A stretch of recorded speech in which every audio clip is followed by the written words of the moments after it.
War has broken out between Russia and Ukraine. President Vladimir Putin of the Russian Federation has ordered his military troops to invade into the Ukrainian territory. The conflict between these two nations is affecting the whole world, but how will this crisis have an impact on the global supply chain, the shipping industry, and its seafarers? Please ensure to watch this video until the very end to find out.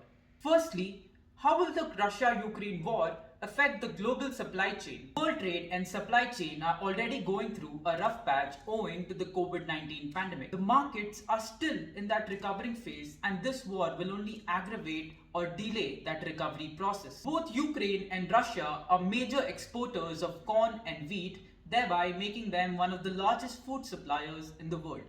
Russia also provides 1/3 of Europe's natural gas and is the third largest crude oil producer in the world. After the impositions of sanctions on Russia, the supply chain of oil and gas would stop. This has caused an increase in the crude oil price, and the prices have already reached and crossed the 7-year high mark. So we can expect that freight rates is only going to get higher and shipping to these war-prone areas is only going to get tougher. Coming to the effect of the Russia-Ukraine war on the shipping industry in general, major European and shipping routes have been shut owing to this war, such as the Black Sea, the Bosphorus Straits, and the Dardanelles Straits, to name a few. Due to closing down of these important shipping routes, ships are having to reroute or wait for things to improve without having sight of a definitive future.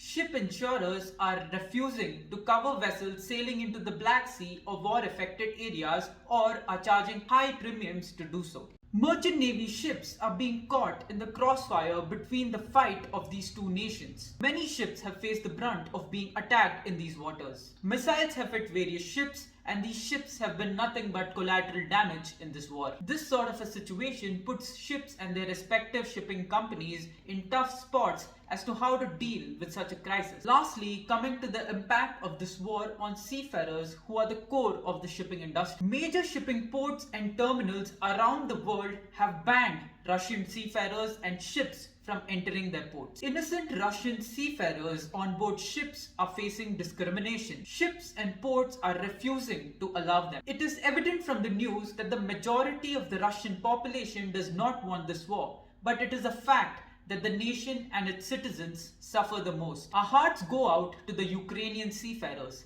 There are more than 76,000 Ukrainian seafarers that represent 4% of the global shipping workforce. It can for sure not be easy for these seafarers to be away from their families on a ship during these tough times. Imagine the plight of their families stuck ashore in a war-affected area, and imagine the kind of condition and mental torture a seafarer would go through not knowing what will be happening to his family ashore.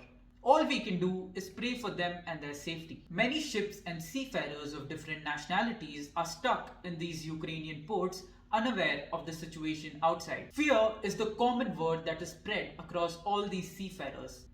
They state that they can hear sounds of bombing and bombarding outside their ships. Sign-on and sign-off are anyway stopped owing to the COVID-19 pandemic, but this war between Russia and Ukraine has curtailed their chances even more.